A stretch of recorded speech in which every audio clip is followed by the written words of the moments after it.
In this question, we have a box sitting on a ramp and we're only given the angle that the ramp's inclined at and the coefficient of friction. And we're asked what's going to happen. Will the box accelerate down the ramp? Will it stay set? How do we work that out? So we're going to start off by looking at the forces acting on this box. So we know that there will be only the force of gravity pulling on that. So that's W or mg. And this can be split into two components. We've got one perpendicular to the slope and one parallel to the slope. And these are going to be related to the angle theta. So we've got mg cos theta and mg sine theta.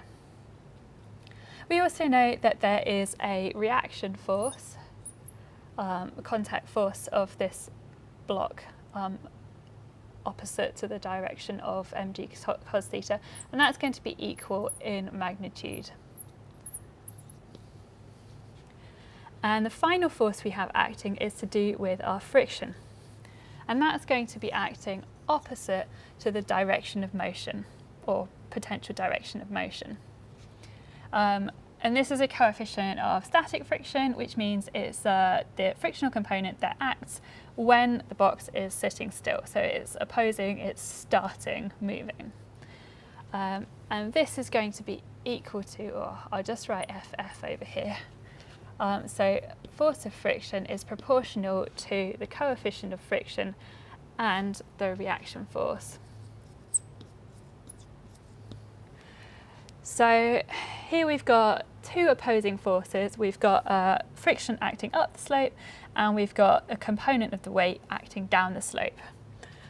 If that component acting down the slope is greater than the friction acting up the slope, then the box will slide down. But if they're equal, or it's the other way around, then the box won't move. So we can write that out mathematically. So we've got, let's see. So if, I'll call it F, the force acting down the slope is greater than the force of friction, the box will move. So let's substitute in our components. Here we've got mg sine theta acting down the slope, and we've got mu mg cos theta.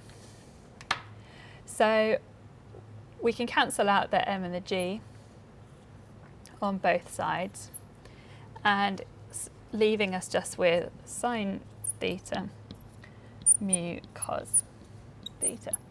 So whether or not the box will move depends on the angle and how much friction there is, the coefficient of friction on the slope.